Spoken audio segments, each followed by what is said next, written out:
first.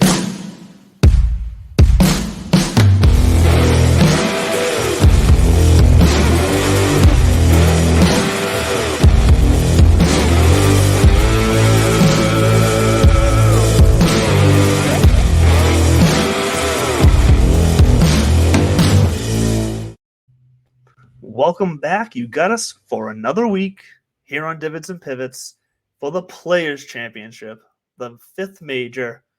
It's going to kick off the season of, majors, even though it's an unofficial major, but it's March. And we already got our big first tournament, and it's going to kick off a string of pretty much a major every month, just about, or at least every month or two. Like we got a good season ahead of us here. I'm excited. I'm excited to get That was the plan. That was the plan. They want to keep you. It was March. You got the Players. April the Masters. May the PGA. June U.S. Open. July the Open, and then in August you got the FedEx Cup playoffs. Get out of here before football comes in. The fifth majors. The fifth major. The Players major. Whatever you want to call it. It is. It's my holy grail. This place holds a very sacred spot in my heart. How are you doing today, Andrew? I'm good. At Real Mr. Mallard. At Real Mr. Mallard and at Real Pennsylvania right now in a hotel room because that's what work is. Got to travel sometimes. And I could have sworn a tornado was coming through here last night. I actually got up and turned on the weather because I was for sure I was going to hear some sirens because the wind was insane here last night. Speaking of weather, you threw me a curveball here. I had not checked the weather in Ponte Vedra Beach, Florida. For the Players this weekend, it's going to be a little wet. It's going to be damp, and then Sunday it's going to clear up. And I'm from North Florida, and I have an intimate knowledge of this place, this course. It'll be story time with Bud later, but I will say North Florida this time of year, you get these storms that come in. That Sunday, that's what's caught my eye is who's going to be able to play. That wind is going to pick up. It's going to be windy on Saturday, but it's going to be windy Sunday. It's going to be a little cool. It's going to quicken up. And who can make that adjustment on Sunday? We're going to find out. This course is unlike any other out there. Doesn't always rank on people when they say their favorite. Even the pros won't say my favorite or it's the hardest, but there's something unique and special about it. It's the ambiance and everything that goes along with it. It's a fun time down there at Ponte Vedra Beach, Florida. Grew up 5 minutes away. And you beat me to the punch on a couple things there. So yes, Bud is. Sorry, I'm excited.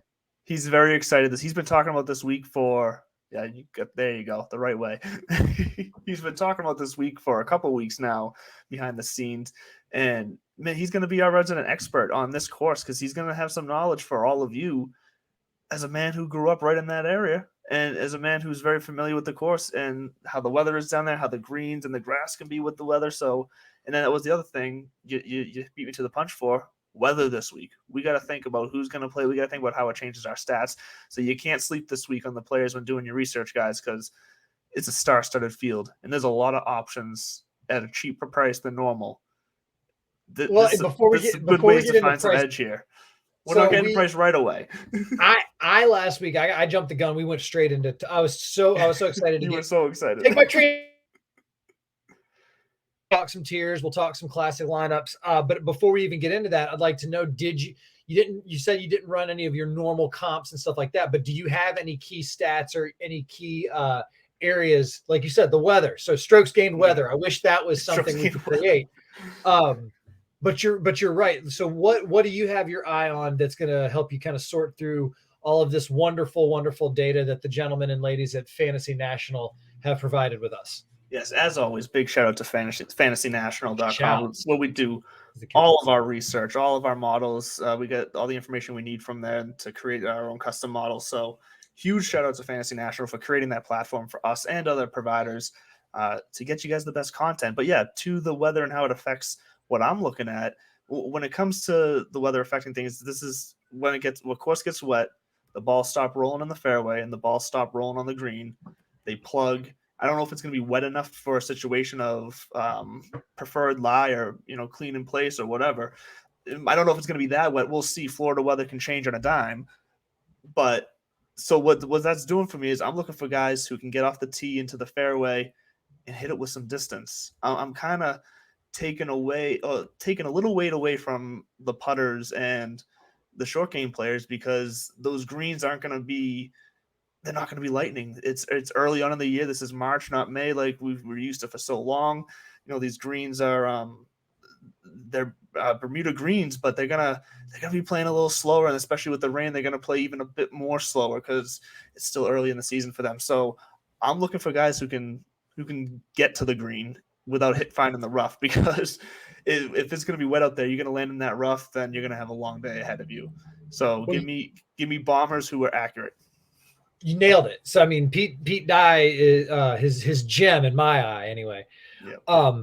You're right. The minute it gets wet, they can keep those fairways fast in May, but the minute they get wet, you're right. You just put it in the fairway, because then from there it's target golf. These guys are throwing darts, even the way that they can hit their 4 and 5 irons from 210, 220 and get them up in the air. They don't need necessarily all of the roll. I'm thinking about that 4 iron that JT hit last year on 16 in the final round to set up the eagle, or I think it was the third round when he was just going on his tear to take it home. But you're right in the sense that if they can get it in the fairway, you've got a shot at stopping it on the green. So it's target golf. You don't necessarily, I'm not going to say you don't need to putt. I think we always see strokes gained putting is going to be a factor at the end of it. But that's why I said weighted wise, it's just not going to be as big a factor as it typically is in other years. No. And that's where my 3 areas kind of line up with yours. First and foremost, par 5 scoring. This place is another area kind of like Bay Hill, where 4 par 5s under 590, 580. So for these guys, those are glorified par 4s, even without the roll. So par 5 scoring is going to be something. Ball striking is the other stat, and that's the one where you're talking about. That's the one that mixes off the tee and strokes gained approach. So right there, can you get it off the tee in the fairway accurately and consistently? And how are your approaches? How well are you actually firing darts at the pins? And then third, but last, honestly, not too much emphasis put on it, because like you said, the conditions might negate some of this, is scrambling, where you could be you can have a great short game and weather, ball gets wet, a little bit of dew gets between the blade of grass and your ball and it squirts off. So par 5 scoring, ball strikers, and guys who can scramble around the greens. But really, I'm right there with you. Get off the tee and get on the green, and it does turn into a little bit of a shootout, where guys like Victor Hovland, Colin Morikawa, JT, the usual suspects. The cream's going to rise to the top once again at the strongest field. Quick correction on the top of the show. You said this is kind of the first major, and I appreciate that. I know Jane Moynihan appreciates that. All the players appreciate it. But according to Davis Love III, the first major was actually right after the Honda Classic, before Bay Hill. Seminole Golf Club. Have you ever heard about this? I don't think I've heard this story, so hit me with it. Hit us all with it. So Seminole Golf Club is, if anybody Googles it, and actually anybody, if you're listening to this and you're a golfer, Seminole Golf Club is consistently ranked as one of the top golf courses in the country. It's opened back in the 1920s. Ben Hogan actually used to practice for Augusta at Seminole. It's a Donald Ross design, so it's got those turtleback greens and they're slanted. It's right on the water down there in Florida. And so starting back in the 30s, the Monday after whatever it was called then, but now it's the Honda Classic, the Monday after, the members at the Seminole Golf Club pair up with a touring pro, and they have literally a member pro. So there's a gross and a net division, and somebody tweeted out the playing list, and one of the PGA Tour pros playing said it's a stronger field than the Honda Classic was. There were Bryson was in there, DJ was in there. Like, you look at it, Tom Brady was in there playing with Louis Oosthuizen. It's one of those things. And when I was doing some research on it, because I get fascinated by those things, go down the rabbit hole, I saw where Davis Love III used to apparently refer to it as the first major, but we're going to be at the real first major, the people's majors, the players major, the players. Let's get after. Where do you want to start today? Are you hungry for some tears? You want to talk big numbers? Well, I want to hit with just one more insight knowledge opportunity here from you with someone. Never. No, I said giver. I thought you said never. Back in the day, giver. Just one more, because you mentioned scrambling and we've mentioned the weather. So when it comes to, I'm trying to think of the best way to word this so it's not. So with the weather, if these guys find the bunkers at this course, is it going to what's that going to look like for them if we're talking about a lot of rain like we could have? I mean, are these the type of bunkers where it's going to help them get it up easier, or they it's okay? Yeah, so every single hole in the course has water in play somehow. I say in play. If you or I were teeing off from where these guys are teeing off, Well, it's yeah. in play on some of them, but for them, it's not. But for the most part, there's water in play on every single hole. Yeah. And the way these bunkers are, even they can bring in whatever sand they want from wherever they want, whether it's local Ponte Vedra, over in Destin in the Panhandle, this kind of fine powdery sand. The minute it gets wet, just like anything else, and all the technology they have over the years with all the new drainage systems and the hydro this and the whatever that, at the end of the day, water just makes those bunkers, pats them down a little bit. So as far as fairway bunkers, in my opinion, it will help them just pick it out of there a little bit more. And like you said, with softer greens, so you might not have to be as accurate off the tee. That said, when you do miss these fairways, you are in mounds. It's called the stadium course for a reason. Pete Dye built hills everywhere so that people could sit up on there and watch them. And you get up in those mounds, there's pot bunkers everywhere. So if you're gonna miss big, missing a big bunker.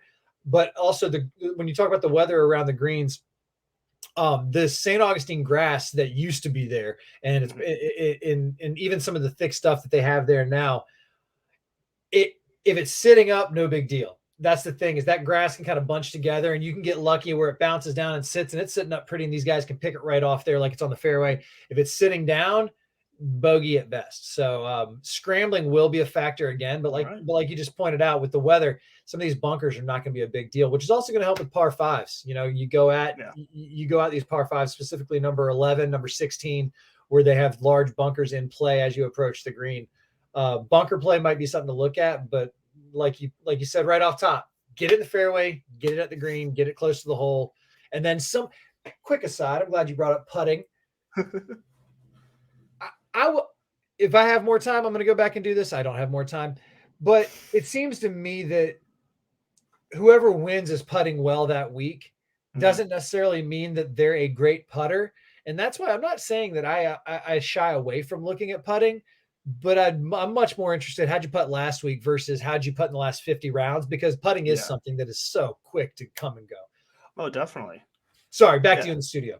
No, but you're right, because when you're doing your research, especially if you just go based off of, so just going back to Fantasy National, because you can select anything you want. If you just go based off of like even say like 12 rounds or 8 rounds, like if this is someone who hasn't played in a couple months, they've only played a couple tournaments in a couple months, you know, that's when you're talking specifically putting, that's a wide range of time where you go through a lot of ups and downs with your putting. So 100%, it's so much better when you're looking at something more specific like that to select a time frame, which you have the option of doing on Fantasy National. You can select a time frame of a month, a week, or, you know, a couple months. So you do that instead of selecting your rounds, and you're going to be able to hone. Those are the little changes in your details. You're going to be able to hone in. So if you're out there using Fantasy National, take a look for some of those. And now I just sorted by putting or actually I have it sorted by strokes gained, short game. But I'm looking over there. Who's high up on the Alex Noren. But I wouldn't pick Alex Noren. I mean, I don't know. Maybe it's 7,000. Let's get into it. Let's get after it. Let's get into it. Well, let's run. We can start running through some tiers, and then we'll go from there into some classics to try to find some values. So I think we're going to talk about like we did last week, a lot of the main players in tiers, and then we'll try to find the guys that we can mix in after the tiers. So let's start with the tiers. There's a couple of familiar names when we get down there that I'm very proud of you and us collectively for. Tier 1, Rahm, McIlroy, and Morikawa. Chalky chalk is Rory, right? Won it a couple years ago. Horse for a course, par 5 scoring. You know, he's like I think he's like 17 strokes ahead of the field in par 5 efficiency overall. He is the one that you want to pick, I think. And especially, I think he's kind of pissed off after Bay Hill. And I think a couple of these guys they're going to be hungry. And I'm talking myself out of my pick, but I'm pointing at him and then at the last minute saying, I'm going to take Colin Morikawa, mostly because numbers don't lie. And he's won a couple majors. You're splicing hairs when you get between him and Jon Rahm right now. And to flip a coin, or maybe because he's got more DK points on average, I think I'll just stick with Colin. See, so I'm staying away from Rom this week, both in Classic and Tiers. Yeah. I Just because he's going I to got be. a feeling this is going to be a tournament he doesn't get his hands on for a while. But go ahead. Yeah, and also I just think he's going to be chalky. I think he's just going to be so highly owned. And in a tournament like this where the field is so deep, you really want to avoid the chalk because you're going to be able to find guys that you don't typically get for as low owned as you're going to this week. And you got to take advantage of finding those diamonds in the rough. So I agree. I'd rather go Morikawa. I really like McIlroy here again. Like, I think he is pissed off. So like, and I like, look, when McIlroy plays with edge, he's dangerous, and he's got a lot of his game is working in his favor right now. So if you mix in a little bit of edge, a little bit of excitement, and a little bit of hunger, I think he can bring it this week. So I'm going to stay away from Rob myself in both formats. God, see, and now you've got me. I'm making a switch on live television to Rory, and here's why. I had an epiphany just now. There we go. I love epiphanies. You met her too? Not yet. Again, I went back to my childhood. I've been fortunate enough to play this course a couple dozen times over the years, and you going back to the weather, soft. Nobody out there can do what Rory McIlroy does with the driver. Colin Morikawa is calculated and good, and he's got that 295-yard butter cut down. But I'll tell you right now, I've been, again, having some local knowledge. You want some big draws on this course. You want to hit a big draw on 2. You want to hit a big draw on 16, both par 5s right there. I mean, those 2 holes alone, I wouldn't be shocked if Rory could be 10 under for the week if the conditions are favorable. Just on those 2 holes. I mean, he's not going to they turn into par 4s for a guy like him. And that's also why I think Rahm sprays a little bit more. If Rahm's driver's not on, he's going to spray it.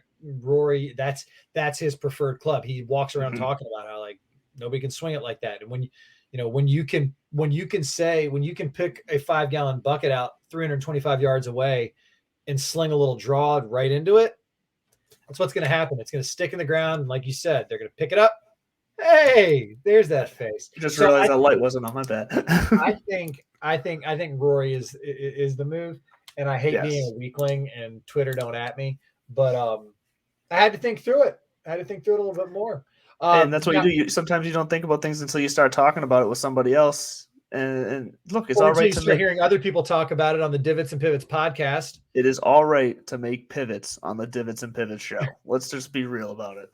Oh, look at you! Look at you tying it all in. That wasn't that clever. How on brand I was. The guys at Belly Up are loving us right now. Let's drop it down to tier 2.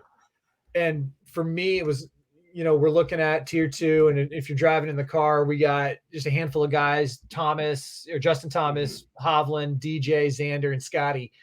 And this is almost like shooting fish in a barrel. Yep. JT is chalky there, and Definitely. And it's all in tiers. It would almost be stupid not to take him. It's one of those things that's almost too good to be true. The only reason I'm not going to do it is because this place is cursed. We don't have back-to-back winners at the Players for a reason. Yep. I mean, maybe JT's that guy. Who knows? Some things in golf are just the way they are, and you got to roll right. But I'm Victor Hovland. After last week, he's gonna be snake bitten. I wouldn't be shocked if he's ticked off and comes out here. He's got the game for this course in this week. You know how last week he was saying Saturday kind of pissed. That didn't piss him off. He can't get upset at the weather, but the weather made it. He said basically it was a scrambling competition, and that's not his strength. He admits it. He's a ball striker. He hits it long. He hits it straight off the tee, and he can work it a little bit with his irons. So this is a place where a young man like him could do well. But there's somebody else who can do that. And when I was describing Rory with his driver, there's another guy when he gets going with his driver. I heard Pat Perez talking about him. He goes, he gets faster and faster and faster. And that's DJ. And, he's not playing bad. He's just not playing often. And so when that's the case, I have no reason to bet against him.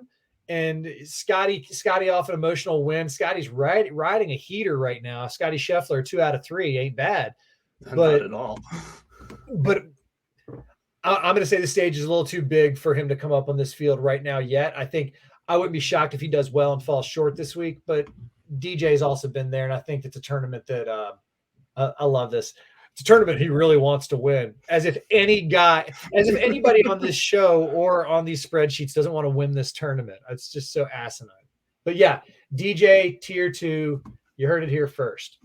Nope, and that's funny because I actually 100% agree with that, because I think now last week I said in tiers ownership doesn't matter as much, and it doesn't. But when you get such a star-studded field like this and you get such a star-studded tier, it is going to affect it a little bit, because ownerships are going to be spread out a little bit more because there's just so many well-known names. And DJ is someone that when you look at kind of how relevant he's been recently, which is lower than normal, and you look at the people around him on here and in classic, excuse me, and in classic format, DJ could sneakily go under-owned. And like you said, if the conditions are going to play wet, he's going to be able to put the ball out there and it's going to stick in the fairway, and he's going to be able to play his game, and his poor putting that he's had recently will be able to kind of be negated a little bit. So when March greens in Ponte Vedra favor wet March greens in Ponte Vedra favor DJ. Yes. Also, I think didn't he just get married, or is he about to get married? Don't act like you didn't see the pictures of Paulina's bachelorette party on Instagram. I actually did not, because I'm not on Instagram. So good for you. Good for you. I'm obviously I'm only on there because of work. No, but DJ, I'm a big DJ fan this week. A buddy of mine, actually, a very good friend of mine. He's a doctor down in Houston, Texas, and he played college golf in Mississippi, not at Ole Miss, but in a small college in Mississippi. But one of his teammates was a former D1 guy who had some struggles, had to go down to a small school, kind of get it together. His buddy knew DJ and a bunch of the guys who were at Coastal Carolina at the time. So a good friend of mine was on a golf trip, and he said, all the legends, all the talk, all the it's all true. Like he's like the reason at the Ryder Cup when somebody asked DJ if he thinks that he could still hang and party with these guys, and his eyes got all absolutely. You could see Brooks and JT and everybody behind being like, yeah, dude, no, like no. He's got that gear. Yeah. And I do think that this fits him very well. I think if the course is if the course is wet and he's just throwing bombs out there, he's another one when his driver gets going. It's like Rory, he can do anything with it. So he gets so zoned in. It's impressive to watch him play when he's on. Yeah. So and I've got a couple of we'll get to classic here in a second. Let's get through a couple more tiers real quick. Yeah, let's do that. Tier 3 to me was almost. I'm not even going to argue. I don't even want to go anywhere else. Patrick Cantlay was in tier 3, so I took him.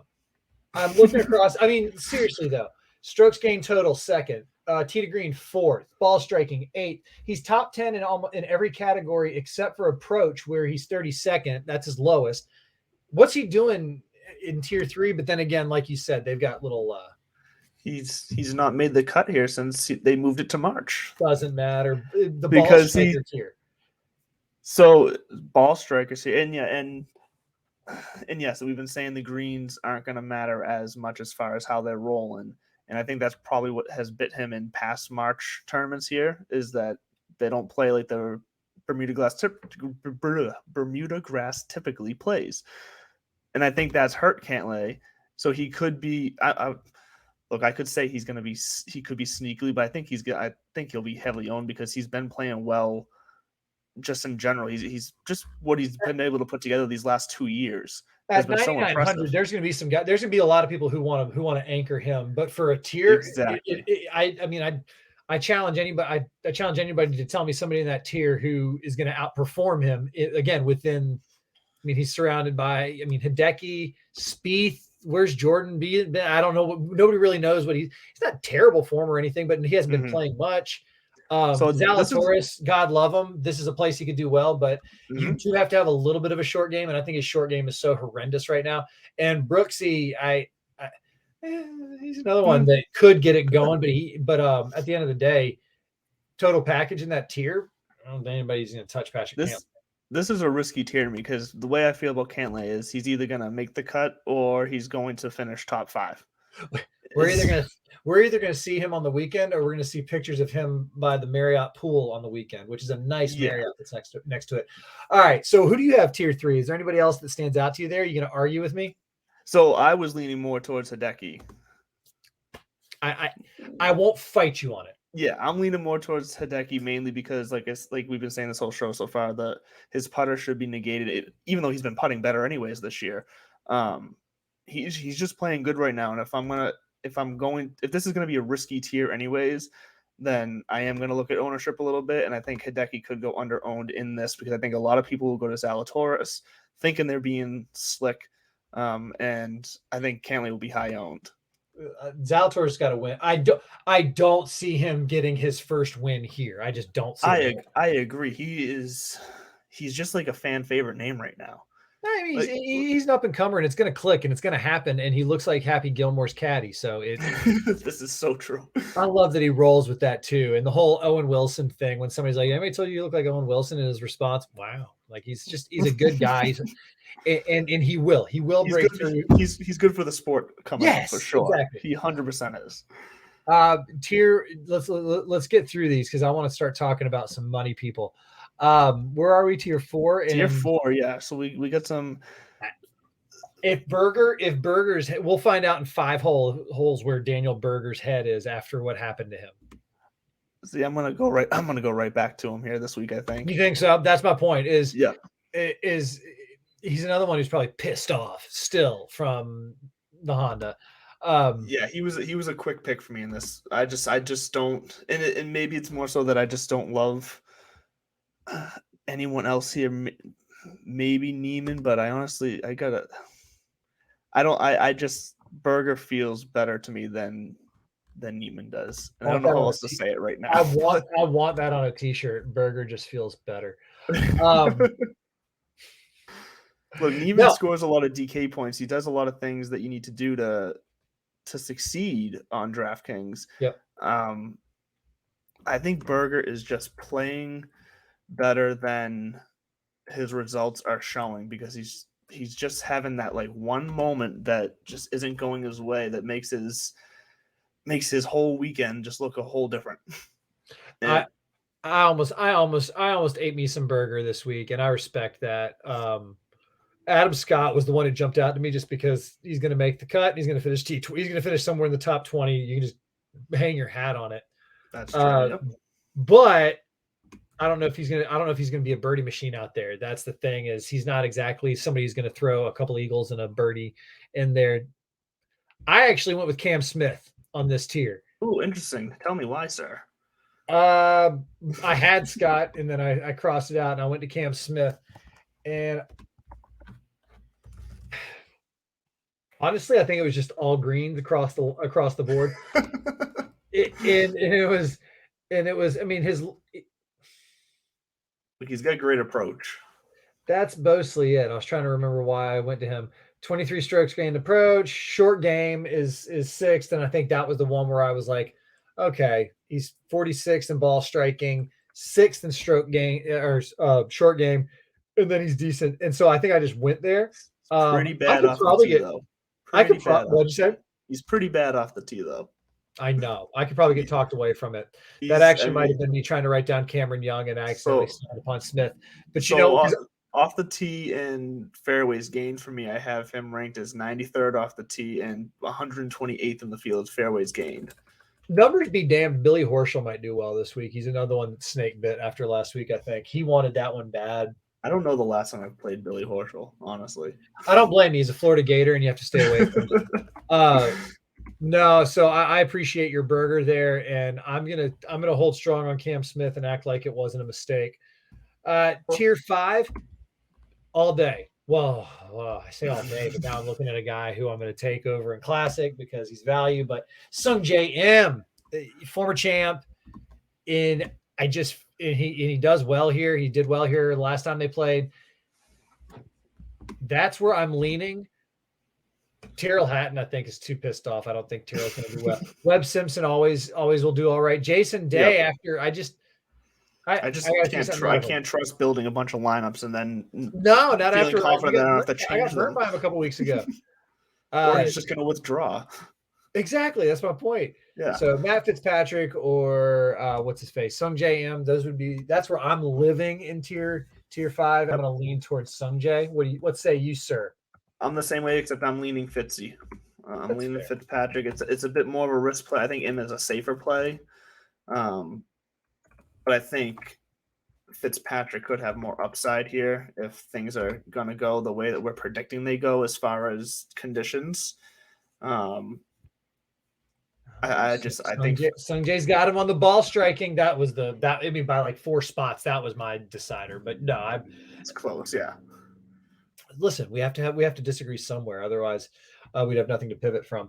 And then tier 6. I basically drew a name out of a hat, and just because he was doing well recently, I want to see if Gary Woodland's been playing well. He's gotten up there a couple times. He's won a U.S. Open, so I feel like you have to know how to win at the stadium definitely. course. And I think that this is one of those weeks where I could see, especially out of that tier. I don't think that Justin, most of those other names, you got to show me something before I can come back to you. Max Homa, I wish he could do well, but his short game is so. I know we said that it's not everything, but it's got to be something. You know what I mean? Same reason I wouldn't take Zalatoris, and we're not playing Patrick Reed anymore, ever. No, sorry, Chad. Yeah, look, I don't mind the Woodland taking a shot on Woodland here because, like, for basically all the reasons you said, he's actually playing surprisingly well right now for how inconsistent he's been in recent years. So I don't mind that. I am leaning more towards Homa myself, though, which might honestly be a situation here where he is actually higher owned, because I think he's one of the more, I guess, recency bias recognizable names. So I might pay for that, but you're right. This tier is just horrendous in my eyes. I can't believe someone like Cameron Young did not make it into the tiers format. Like, I don't know. But since you said it, let's pivot over to the because you said and real fast. I wanted to really fast check Homa's. That's not his ownership. Really fast. There we go. 7 in classic, 7% ownership for Homa. What are people saying? You know what? Whatever they say. Woodland, I just don't. Woodland the same ownership. I just don't think his short game, even though again we're saying ball striking, which Max Homa can hit the damn thing. Yes, he can. Your short game. The greens are too tricky, even though they are going to be. They're still going to know where to put the ball, though. Yeah. So let's talk about it. Let's go. Let's pull up the classics here. Double digits. Does anybody strike your fancy up there? So, like I said, I'm gonna avoid most chalk this week, or at least try to. I always tend to find at least one guy that I end up super high owned. But for these, was there a total of 5 of them up here? I mean, it's very similar to tiers for me. If I'm going to go up here, I'm going to McIlroy. And if I'm going to go to the bottom of this, it's going to be Victor Hovland. I think that's where, like I said, I'm fading Rahm because I think he's going to be high owned even for his price because his numbers look so tempting. But I just can't pay for that ownership. It's just too much to pay for it. McIlroy, I think I just love McIlroy this week. Morikawa. Sorry, I do. What's Morikawa's ownership? Because I think he's going to be one of the higher owned ones in the double digit because he's lower priced. 16% ownership compared to. If I can get McIlroy at 9% ownership, which Fantasy National is saying, steal. That's a steal. That is, and I'm gonna be waffling before Thursday morning because I didn't have I'm not looking at the ownership. Mostly because also, pardon me, I don't want to talk myself out of certain gut feelings. I'm almost not picking Rory for the same, just to be the guy who's like, I didn't want to go with it because he is chalk this week, but I am going to anchor my lineup with Colin Morikawa up there. Okay. And I like it. I mean, the one thing, strokes gained, short game, 109th. Everything else, I think he's 2, 3, or 4. And so if he's hitting it, this is a course where, like I was talking about, Rory and DJ can sling it around corners, cut corners, do everything. But Colin has the length. You don't have to be super long. I mean, if you can fly at 280 with accuracy around this place, you can make most of the clears that you need to make. And then after Yeah, that, when I say I'm looking for bombers, I don't. That's a very good point to you bring up to clear up. It's more so guys who can get that little extra distance in the fairway because they're not going to get the roll. I'm not meaning I need guys who are going to hit it, 330, like you're saying, somewhere right around that 300 mark. If you can just get it there and accurately, that's what I'm looking for. Like, I just don't want the guys who come up real short on, on the tour typically in their driver distance, because even if they're hitting accurate, they're going to be in tough spots with how they can shape the ball, like you said, with some of these cuts they have to make. Yeah. I mean, Colin being second in ball striking and second in approach, top 10 in DK points. I am ignoring his putting woes and strokes in short game because the weather and, like you pointed out, Ponte Vedra in March. So I would, I don't mind him up there in the top. I'm gonna play in the classic. I'm gonna throw a couple lineups in there this week just for funskies.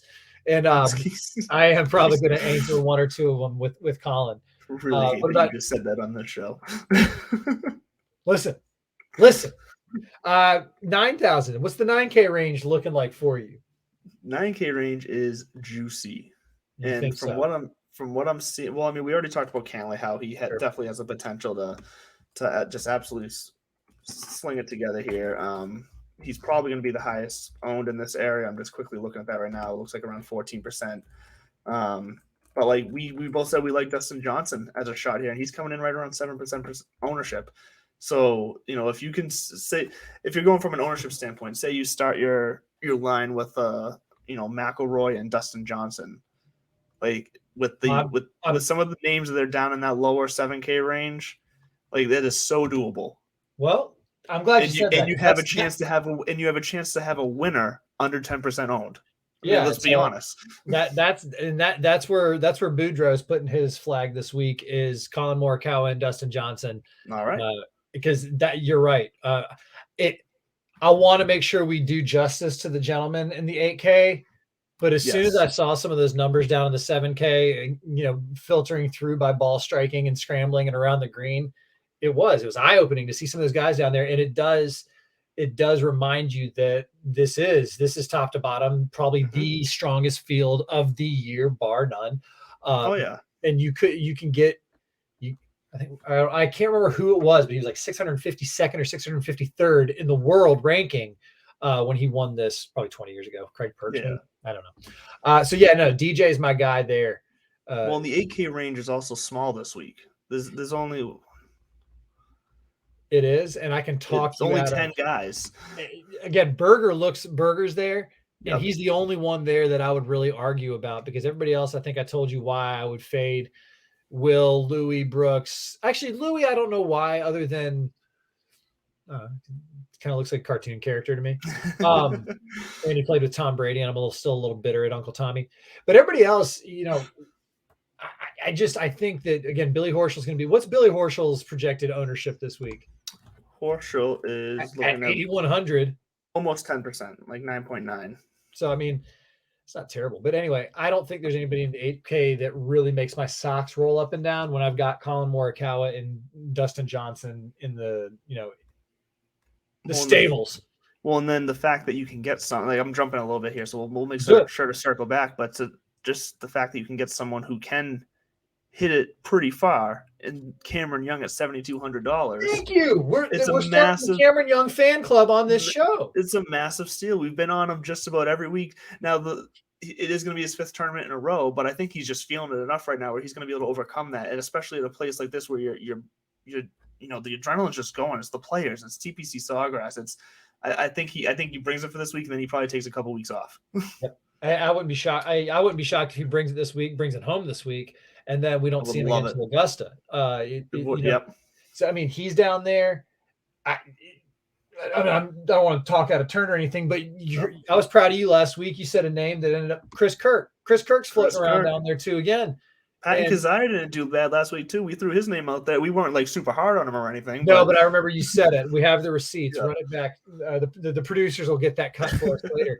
But yeah, Chris Kirk is down there again at 7,000. So yeah, there's guys down here that you can, if you pick the right guy in that 10K range or the high 9s that are going to be the lower owned from that area of salary, like you're going to be in good shape. He's top. It means top. He's 49th in ball striking, top 10 around the green. He's all greens in Fantasy National, which is what we like to see. In at 7,000, it was actually was the guy that made me pause real quick and start scrolling back up, going, wait a minute, if I am going to bring him along, because I was big on Cam Young. That was actually the first pick when I was scrolling around. I wanted to find out how much he was going for, because I also have this kind of side theory about Major League Baseball being happy that he's playing well, because the only TV they're seeing right now is that little logo on his arm. So I started with him because he's been on a little bit of a heater. Saw Chris Kirk, and I thought, wait a minute, I got these two guys, and I'm not even, I've only spent $14K or a little more. I went up and snagged DJ, and so then that begs the question: who else? How do you fill in? How do you fill in after? So that's what I'm going to do then, because I'm gonna use some of those names right now and build it live here and see what we're left with. Without a net. See what we're left with. So I might not be able to afford a McElroy, Johnson, and Burger sack. That seems like it's going to be too much. See, that's it. That's the 8K. You can't throw an 8K in there. Yeah, you got exactly, yes. But if we're going to go McElroy, DJ, Cameron Young, and throw in a little bit of, let's see here. Why can't I find any of the guys we were just freaking talking about? Hold up. Hey, where the hell did Chris Kirk just? Oh, Chris. There we go. So you throw in a Chris Kirk. You got 2 spots left at 7,600. No, there's still. Let's see here. Someone. Where's my low? I don't. So this is the thing. The 6K range isn't. I'm not super excited about this week. I think there's just too much elsewhere to get value. But if we had to go down to the 6K range. Let's do that. He's just playing so bad right now. So one of the first names that jumped out to me, just because we're talking about style of play and what the conditions can be, one of the first names that jumped out at me, but he's just playing so bad right now, was Matthew Wolff. And he doesn't have it, but it was just one of those guys that when you think of guys who can drive the ball. When you think of a guy who can just drop it from 320 and hit an iron, he is. But I'm telling everyone to stay away from that play. Yeah. So you know what, Fantasy National, if you're listening, what they need and what we need to find a way is how to quantify strokes gained home life or off course. No, I'm dead serious, right? I know you want to use it all the time. All the time, because shout out whatever the boys Tour Junkies, I think that's where I stole it from. But it's true. You scroll their Instagram, you scroll the headlines, you troll everything about them, and you can find out like who's having a good week, who's having a bad week. Not with everybody. I mean, not all these guys are very active, but now with the PIP money out there and some of the bigger names, at least, you can splice some hairs. Obviously, I don't think I know what Brendan Steele has been up to lately. But Matthew Wolff, being as public as he's been about what he's going through and how important the mental aspect is to this game, there's no shame in saying, like, first of all, the swing is great. The kid is phenomenal. He's already won out here. He's going to win a lot more. He is also the kind of guy I can't wait to get into a Ryder Cup and a President's Cup setting, because he's a fiery young man. But until we see him kind of overcome that hump, and that doesn't have to be a win. That could be a top 10. That could be a runner up. Anything up there would do it for me to say, like, all right, he's back. Because again, once you learn how to win, once you can win, which he's already shown that he can do, then it's just a matter of getting back in the saddle. So here's what I got for you. I'm gonna throw a name out there. I want to watch your face for the gut reaction here. Okay, in the 6K range, we've talked about him before. Bring it home, Mr. Johnny Vegas. How do you feel? What's your gut reaction about how this is setting up this week? He's going to make the cut. I feel like he's surprisingly he's got some distance off the tee. Surprisingly, you wouldn't think he does, but he's got some surprising stats in here when you look at him. He's 13th, ranked 13th off the tee, 45th from 150 out. Lock it in. And he's ranked 3rd in driving distance. And at 6,800, you know what that allows you to do with the rest of the guys. So this is what you're trying to make room for your burger. No, I tried. I couldn't. I even tried. It's just not worth it to get burger in there with the other guys I have that I think could win. But this is what this lineup would look like. You got McElroy, you got DJ, 2 legitimate chances to win this thing, I think. You got Cameron Young, Chris Kirk, Johnny Vegas, and then your guy Sung J M. Ooh, because see, Johnny Vegas, what would do it for me, and he might enter a second, third, fourth, fifth, sixth lineup. Once the not addiction, we don't want to use that word. It's not funny to joke about. And if you do have a problem, seek help. But when I start chasing this rabbit hole and start, putting a couple of more of those $1 bots in there because I want to see how this lineup does. Johnny Vegas is one that could do it. You know why? Ball striking. Yes. 7th. There it is. And again, 25 years ago, weather would have made a huge difference. As a matter of fact, it did. There's a Monday finish one year. I was watching it in the locker room with some baseball guys, but that's neither here nor there. Yeah, we had a locker room. We had a day game. We were all sitting there around the big screen watching it, waiting for anyways. But 25 years ago, you did need the run. They couldn't carry it as far. The technology changed. It wasn't just Tiger coming by with his body and his speed. It was also the equipment that's changed. And so now just about anybody out there is able to at least fly it as far as they need to.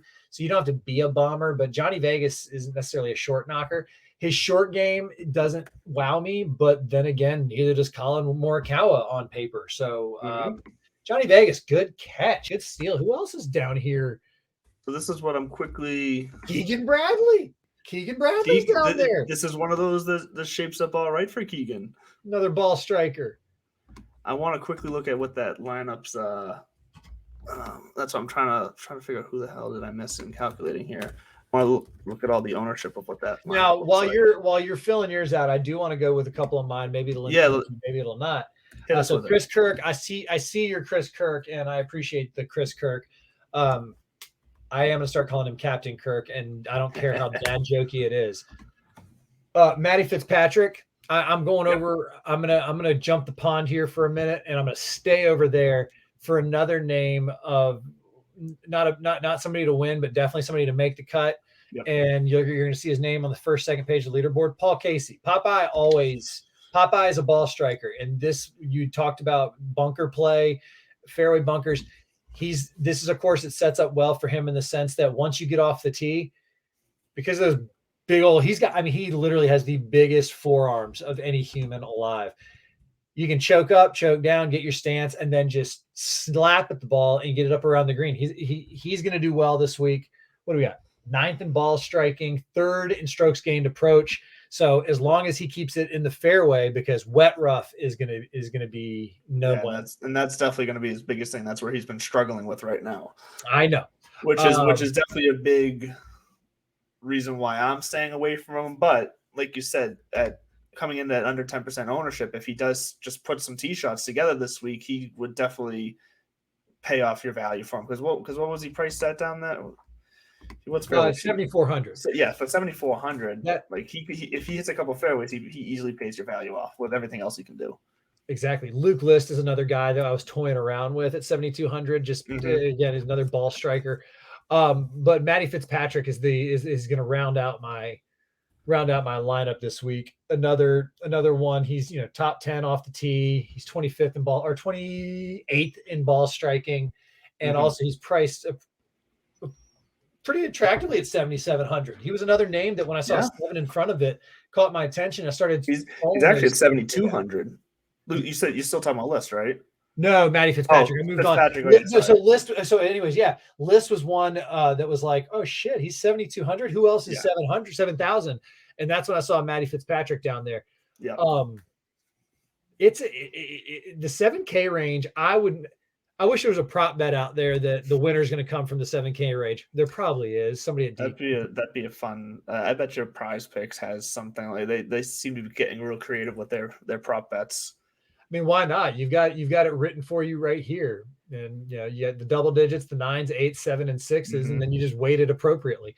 Anyway, just that easy, right? Which is just weight it appropriately. We all win. God, Kevin Kisner's line on Fantasy National is atrocious. Yeah, Kisner is. I love him though. I love how real he is. By the way, I mean like Aiken, South Carolina, University of Georgia.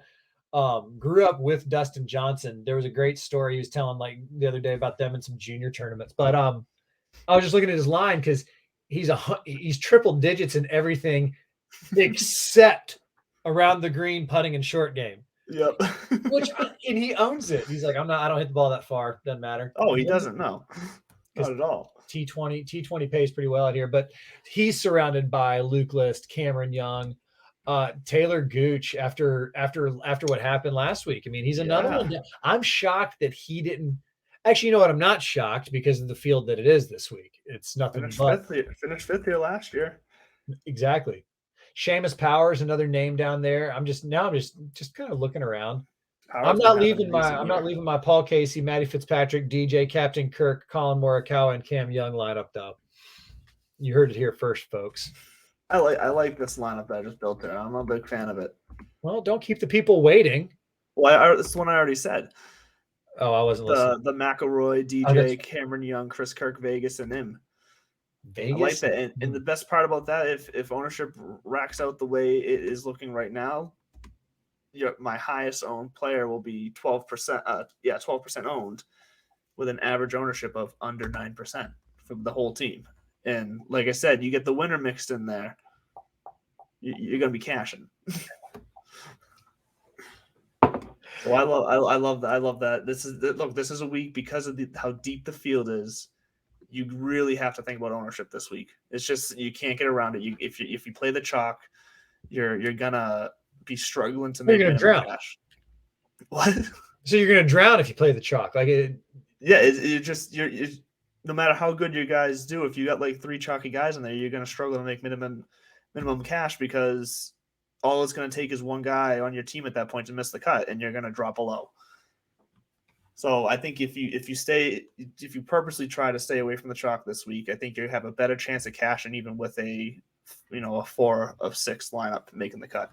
Because I think there's some guys who are coming in lower owned, like a McElroy, like a DJ up at the top, who have a legitimate chance to win this thing. I don't want to walk away from Colin Morikawa. I do think that he's going to be. I'm with you on Morikawa. I think he's one of those guys too. It's just not the one I chose for this lineup. I think this is the week you fade Rahm. We're fading Rahm this week. Yes, I think everybody's fading Rahm this week, and watch he's going to win. Good for him. He's going to have another kid. I love seeing these guys having kids. He's still coming in roughly 15% ownership. I don't get it. I don't think he's going to get it done this week. I think that you fade Rahm and you flip a coin between Rory and Colin, or you play them both and, like you said, kind of hope for. But they're so chalky, you can't play both of them. That then you really are kind of cannibalizing your own leverage and value anyway. Yeah, because Morikawa is coming in at over 16% ownership right now, and that's why I'm going to run the ownership on the rest of mine. Make sure they're in. Those projected ownerships are in the single digits in respectable range. Looking for greens, a lot of greens. We want the short stuff this week. We want the short stuff, the short greens.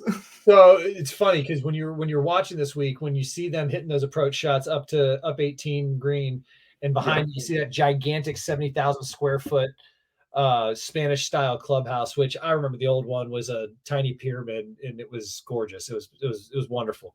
It's like Bushwood Country Club. No, it was great. But there's a balcony that overlooks the 18th and the trophy ceremony. My sister had her rehearsal dinner at that place, and that was the balcony where we had drinks before. It was cocktail hour staring out there, and I think I was the only person who didn't want to actually go in because I was like, I want to play. I want to look at this course. I want to play it. I want to just. I felt like such a little spoiled brat sitting there while I was going, wow, could you imagine going out there? And I'm going, yeah, I want to go out right now. I think at that point, it had been 7 or 8 years since I had played it. And honestly, it's probably been about 20 years since I've played it. How old am I now? Yeah, it's probably been about 20 years since I've gotten up here now. Getting up there. Shoot, man. My dad and I would go over once a month and play. My wife and I would go. We would camp on the beach in St. Augustine, which is about 45 minutes south, and then we would wake up in the morning and drive up for the tournament. It's a party basically. It's one of those. That sounds like a lot of fun. It's dope, dude. You walk in and it's like, okay, pick your poison. There's kind of, these wine tents, there's beer gardens, Nice. and then there's the stadium bowl, and literally you come in and 17's on your left, 16's on your right, and there's 20,000 people. And it's nuts. I remember, again, my wife walking in, when she kind of saw everything, she was like, okay, I get it. Because you see golf on TV and it is boring standing 10 deep and kind of staring at the stadium's a whole different game, man. And it's not, Yeah. and it's not, they do build on top of it, but it's natural. It's there. What, we got a couple minutes left. What have we not tapped into? What have we not touched on? Well, what we have not tapped into, because you just touched on a couple that I'm sure would be up there. I want to know your favorite story about Sawgrass, of your own experience. Whether it was a shot you hit or whether it was just an experience, like just on the grounds in general. Fun fact: never hit it in the water on 17. All right, there we go. I have never hit it in the water on 17. I've hit it in that little bunker that's on there. Yep. And I have hit the railroad ties a couple of times and bounced over or onto the walkway. I've also, when I was young, like real young, basically rope hooked a 7-iron left of the water all the way that was dry. But I've never actually hit one in the water that counted. We have hit a bunch there. 2, 1, my favorite shot ever on number 16, par 5, dog leg left. I hit my tee shot in the left of the cart path into the pine needles, and had about 210 yards, and took a 3-iron off the pine straw between 2 trees, cleared that big old oak, kind of a la JT last year. And I probably 3-putted for a par. I sure as shit didn't make the eagle. But I mean, it's a special place that, I can tell you about probably every single hole. I could walk you through shot for shot where I've hit it, what I've done, because you do remember that. But my senior year in high school, it was right before the season started. My mom, at the time I was living in Tallahassee, Florida, we were still members. It was about a 3-hour drive. And my mom and another of the golf team members' mothers, we loaded up SUVs and drove the golf team over for a preseason kind of jamboree. We played. There was, I think, 9 of us at the time from the team, and there was one alumni who came back, a good buddy of mine, who was like, "You guys are doing what? I'm in. Let's go!" And then it was dope. And I've got pictures from it. Maybe I'll share one next week if I could find it. Because in the picture is one of my old, I think I mentioned before, one of my old high school teammates, Hudson Swafford, PGA Tour pro, PXG guy. Bridgestone guy. He's 2-3 time winner. He's my guy. Although when I picked him at the Honda, and then I saw that he shot 80, and then I think I saw on Instagram he was by the pool with his kid the next day. I was like, if I've already made a couple mil on tour this year, I wouldn't be too banged up. I got the Players coming up. I got Augusta coming up. He was just chilling. Yeah, I'm just chilling. So there's a lot. I'll sprinkle some more in there though, but I think that was my favorite, just because it was the boys. It was a pretty unique story. Nice. And it was kind of a cool experience to have your high school team go over and play that course at that time, and then looking back to have a tour pro. For the record, I did not break 80 that day. My lowest round there is 73. I've shot 73 there a couple times. Hudson, though, that day I think shot 76. He was in 8th grade. It was stupid. That's just insane. It was insane. And he was upset too. He was pissed. But no, it's a special week. It's a fun week. This is a special time and a fun time with you here on Divots and Pivots. Massive shouts to the people at Fantasy National for making this possible. And especially, last but certainly not least, for the folks at Belly Up for taking a chance on a couple of young men and a dream. We're those men, right? Okay. Yeah. If you so identify. I do. No, for sure. Belly Up, as always, doing all the work behind the scenes, helping us all out. Check us out and the rest of the Belly Up shows on tikilive.com. Download the app on Roku TV too. You can get the app on Roku TV, Apple TV, and then you can watch any channel you want. You can watch Belly Up Sports 24/7. We got content running. We got our radio stations on there as well. So check that out. Same thing, 24/7 content. So we got you covered for all sports, all news stories. Everything's going for us. So check us out there. Wednesdays, 10 a.m. And then you can find the video also on YouTube and on all of your podcast streaming apps around an hour later, noonish, something like that. But in the afternoon on Wednesday as well. We'll make sure to get it out for you before the tournament. Bud Copeland at This Buds for you, spelled with an E, you just the letter, and at Real Mr. Mallard. And check out the show at Divots and Pivots on Twitter. Guys, Thanks for joining us again. Good luck with your lineups. And it's the players' time, baby. Let's get at it.